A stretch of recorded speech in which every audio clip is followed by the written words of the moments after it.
What you're looking at is ReputationScore AI, a fully functional AI-powered reputation intelligence platform I designed and built independently. If you are a hiring manager or recruiter evaluating my candidacy for a product manager role, this product is my answer to the question every PM gets asked: can you actually build? I didn't just describe what I would do, I built it. Let's start at the beginning. Here's the problem. Your online reputation is being formed constantly, whether you are paying attention or not. Data brokers are publishing your home address. A negative review from 3 years ago is ranking on page 1 of Google. A news article you have no control over is the first thing a potential employer, client, or patient sees when they search your name. Most people know that this is happening. Very few know what to do about it. The tools that exist today largely stop at monitoring. They show you the problem and leave you to figure out the solution. That is not a product. That is a dashboard with anxiety all over it. Reputation Score AI is built around a different philosophy. Every insight must connect to an action, and every action must connect to a measurable outcome. The core loop is simple. Scan your reputation, see what's working against you, get a step-by-step plan to fix it, and watch your score move. That is the product. Now let me show you how it works. The product opens a clean login screen. I want to pause here for a moment because this is actually a product decision and not just a design choice. I built this as an admin-first product. The reason is intentional. In a real reputation management platform, the people operating the product, the support team, the product manager, the data analyst, they need to see what the users are experiencing before they can help them. So the first thing you authenticate into is the operator view and not the user view. For hiring managers watching this is what I mean when I say I think in systems and not screens.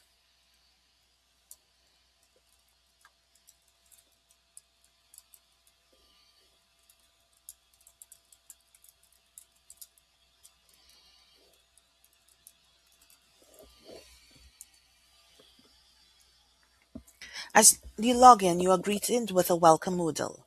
There are two paths you can take. You can choose to read the README first, which is what I recommend for anyone seeing this for the first time, or you can go straight into the dashboard. The modal appears every time you log in. This is also intentional. In a demo environment, every viewer is effectively a first-time user. In the production environment, you would suppress this after the first session.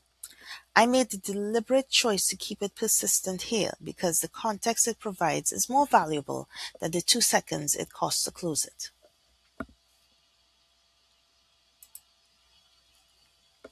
The README is the first thing I want every hiring manager and every potential recruiter to read.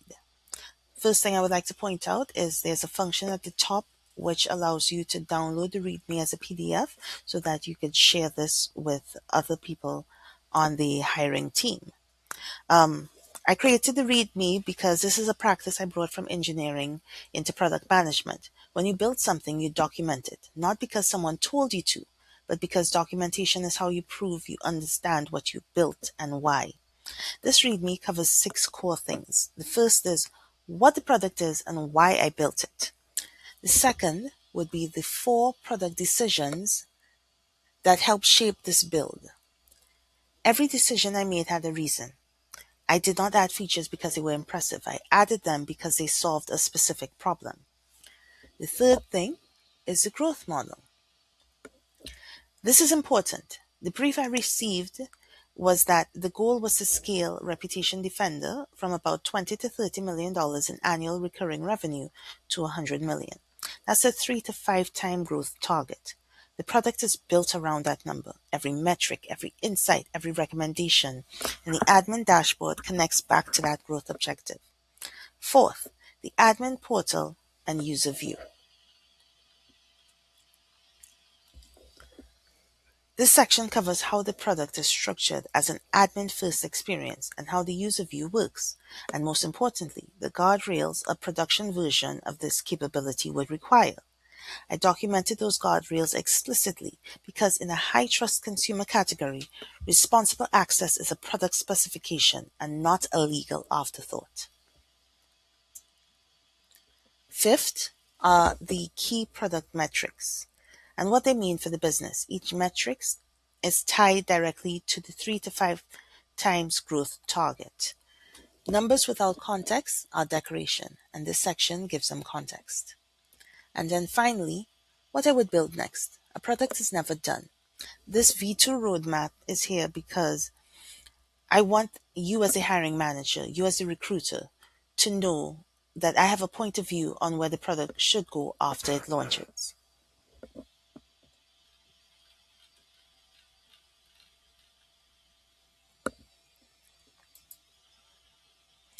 The growth scorecard is the section that I'm most proud about, and it's the one that speaks most directly to the business problem. The growth scorecard translates a $76 million revenue gap into 4 actionable levers.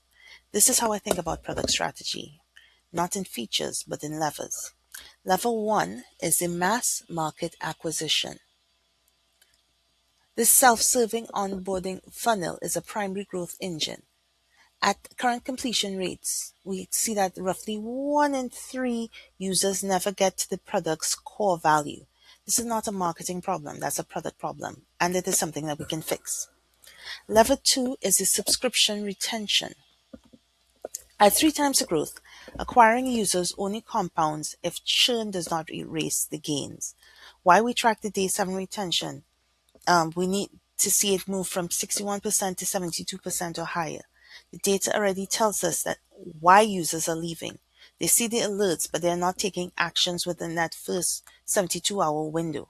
And that's a product intervention opportunity. Level 3 is the AI-driven outcomes. Users who see their reputation score improve are the ones who stay subscribed. Users that do not, they're the ones that leave. The entire AI layer exists to close that gap.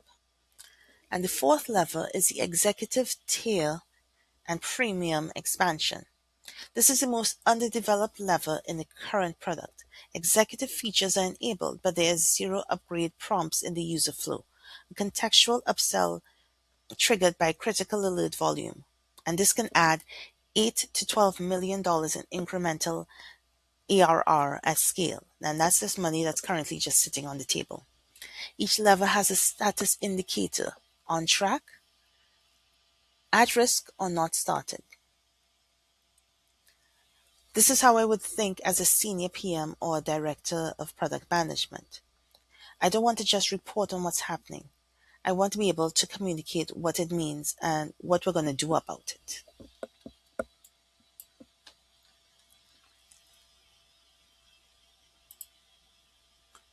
The product health dashboard is a real-time pulse on the business. At the top, we have the North Star, the current simulated annual recurring revenue at 24 million, our target of 1 million, and our primary level is the mass market subscriber growth. That number lives at the top of every admin view because it's the reason every other metric exists. Below that, the Scout Insights card. This is a proactive AI-generated recommendation or recommendations that surface automatically when the page loads. You don't have to ask Scout a question. Scout is already watching the data and telling you what it sees. Notice that each insight has a growth impact rating, whether it is high, medium, or low. High impact items go to the roadmap first. Medium and low impact items go into the backlog.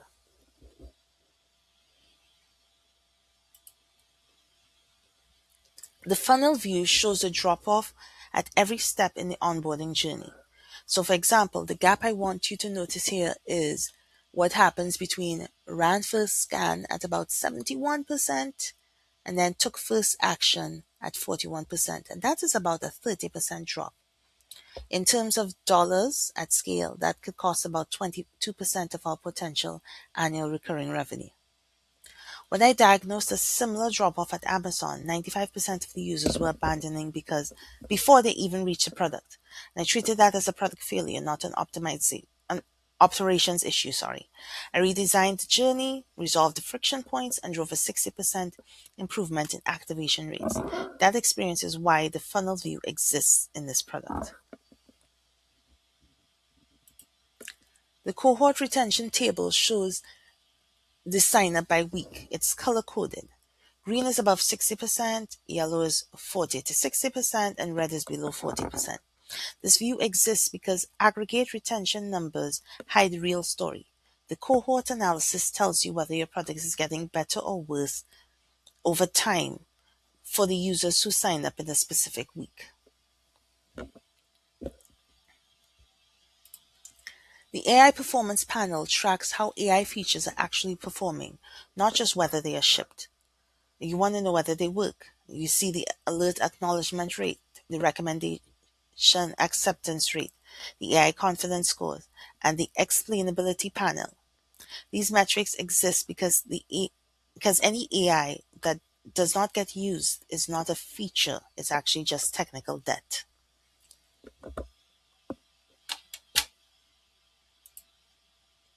Feature flags is one of my favorite things to show in this product because they represent something most people outside the product do not think about. Shipping a feature and releasing a feature are two different decisions. These toggles give a product manager direct control over what users see without requiring an engineering deployment. You can turn on or off the AI explanation panel, as an example. You can enable or disable the executive tier. You can control whether the PM metrics tab is visible. And why does that matter? Because in a high trust category like reputation management, you do not just ship to everyone and hope for the best. You roll out deliberately, you test with a cohort, you measure the impact, you make decision based on data, and then you expand. Feature flags are the mechanisms that make controlled rollouts possible. They also are the mechanism that make reversibility possible. That is, if something goes wrong, you don't have to roll back the entire deployment. All you have to do is flip a switch. I included this panel because any person who has shipped an AI feature in a regulated or high trust environment knows the ability to move fast and the ability to pull back are not intention, they are the same capability.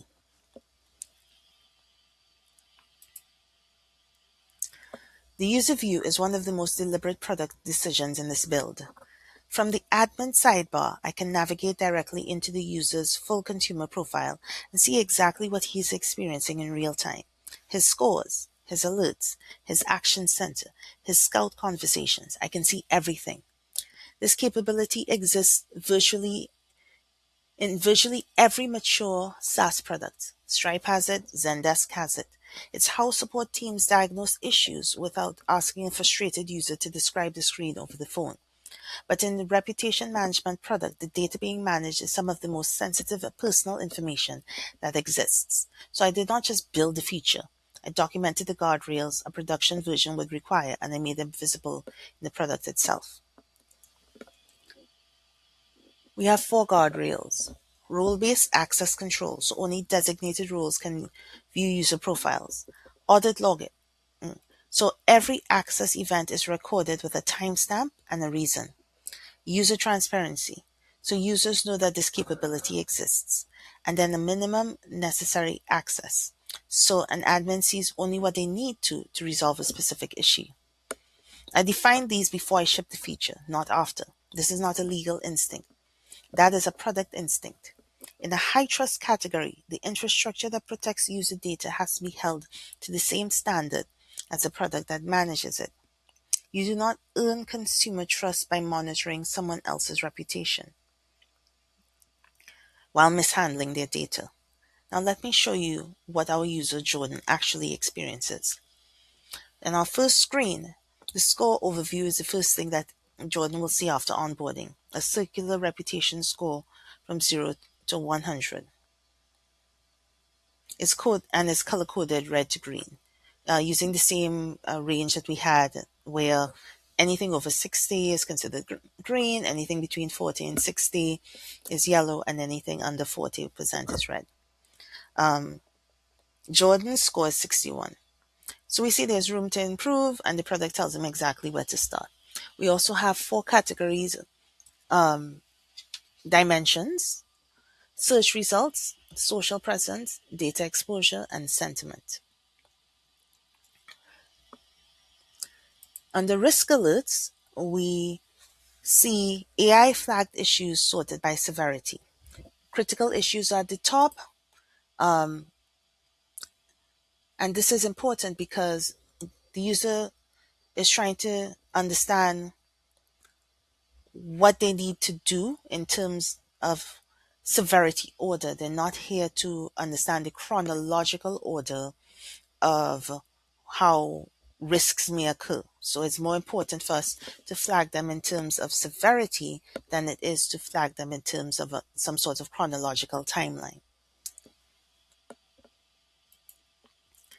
The action center is where reputation management actually happens. For each alert, we have a step by step resolution guide, estimated time to complete, and status tracking. Everything from uh, not started all the way through to resolved. Jordan's critical alert is that his personal address appears to be on 3 data broker sites, and the Action Center gives him exactly what to do. He should go visit the opt out page, submit the removal form, and then confirm via email. What we see here is every insight is connected to an action, and every action is connected to a measurable outcome. That is the product philosophy, and it runs through every screen. Finally, Jordan has visibility into his progress timeline, which shows the score history over time with milestone markers for completed actions. This is a retention mechanism. Users who see their score move are the ones who tend to stay subscribed, and those who do not see their score move, they're the ones who tend to leave. This timeline exists to make improvement visible. If you are evaluating me for a role at your company, the guardrail section of this walkthrough is the most direct answer I can give to the question of how I think about responsible AI for product development.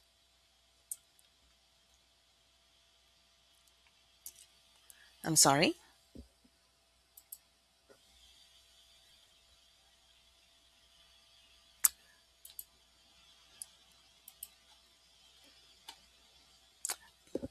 The user risk monitor is what surfaces the top users who are flagged for churn risk during the week. Risk reasons are specific. No action taken for 14 days, they viewed 3 or more alerts but then took no action, or they visited the cancel page, and each user has an action. You can send a nudge to them, offer a discount, or flag for customer service review.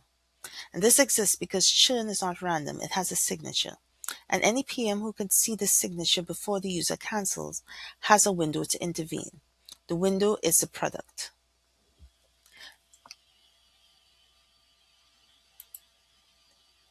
The experiment log tracks every A/B test. It tracks the name, the status, what the variant A and B would be, and then what was the winner.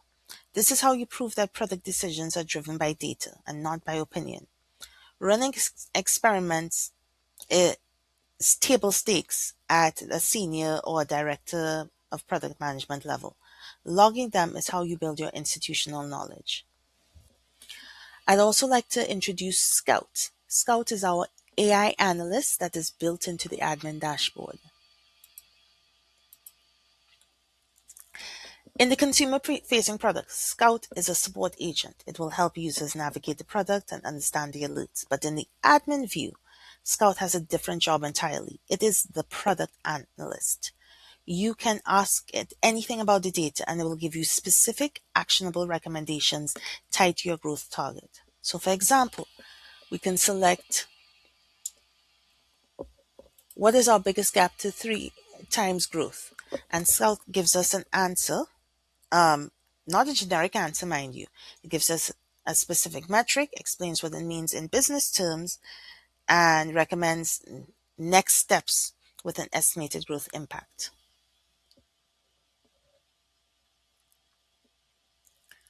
But in the consumer view, if I go back to the user view,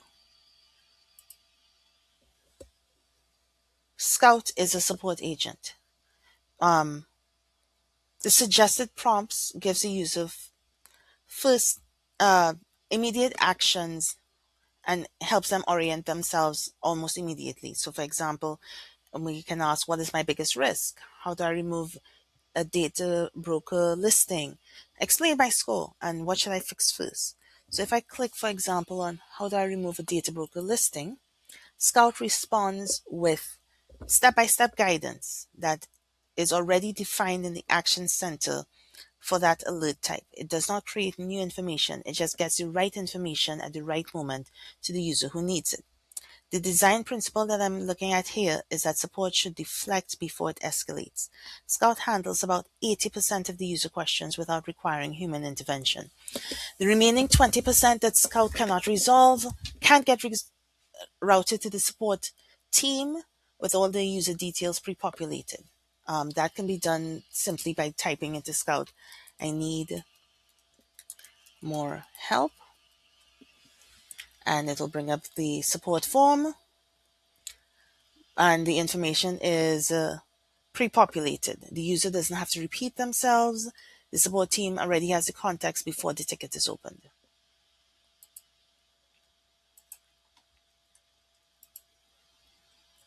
So I want to close by speaking directly to my audience one more time. What you've seen today is not a prototype. It is a mock-up. It is a fully functional product built to demonstrate how I think about product ownership at a senior level. And I built this because I suspect that I'm going to be applying to roles that ask for someone who can own an AI-enabled product end to end, scale it to mass market, and deliver measurable outcomes. I did not want to just describe that capability in an interview. I wanted to demonstrate it. Every decision in this product has a reason. The growth scorecard exists because I know the business target is scaled from by 3 to 5 times. The feature flags exist because I know that a responsible rollout matters more than speed, especially in a case where you have a high trust category product. The privacy guardrails exist because I know that user trust is a product, it's not a feature of the product. The README exists because I believe in documenting decisions, not just shipping them. If you're evaluating me for a product management role, I hope this gives a clearer picture of how I work. I build solutions that solve specific business problems, and this Reputation Score AI is an example of what this looks like in practice. If this resonates with you, the links are in the description. I would love to connect. Thanks for watching.